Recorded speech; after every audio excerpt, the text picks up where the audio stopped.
Floods are causing havoc in war-torn Sudan. On the 25th of August, the Arba'at Dam located in eastern Sudan collapsed, killing 30 people and destroying 50,000 villages in the neighboring areas. The Arba'at Dam was the main source of water to Port Sudan, which is the de facto capital of the Sudanese military government, harboring Sudan's Red Sea port. The areas to the east of the Arba'at Dam are completely inaccessible since its collapse, so the UN estimates only represent the scale of destruction towards the west, where 20 villages have been completely wiped out. The torrential rainfall that started in July this year in Sudan has led to multiple flash floods. Due to scorching heat waves triggered by climate change, Sudan has received above-average rainfall this year. According to the United Nations, around 31,240 homes are damaged, while some 317,000 people are affected by the flooding in different areas. Sudanese dams and roads were already in a dismal state following the war that broke out last year between two rival factions of the military government and had killed more than 13,000 people by January this year. The crisis in Sudan has become the largest displacement and hunger crisis worldwide, owing to 500 days of war that continues to batter Sudanese states. On April 15, 2023, fighting broke out in the capital city of Khartoum between General Abdel Fattah al-Burhan, the head of Sudan's army, and General Mohammed Hamdan Dagalo, also known as Hemeti, who leads the Rapid Support Forces, RSF, a paramilitary group. The Sudanese civil war is essentially a power struggle between friends turned enemies. Al-Burhan and Hemeti were considered longtime comrades.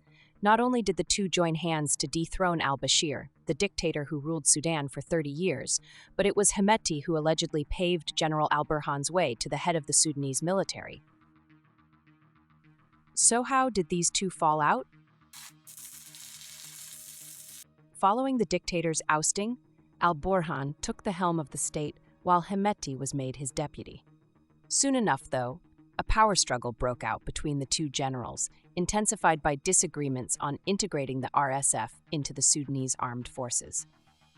Led by General al-Burhan, SAF is the official national army of Sudan. It has traditionally held power in the country and played a central role in the governance of Sudan, especially after the 2019 coup. Burhan and the SAF have positioned themselves as protectors of Sudan's sovereignty. The RSF, on the other hand, led by Hemeti, is a powerful paramilitary group that was formally integrated into the Sudanese government's security apparatus but maintained a significant degree of autonomy.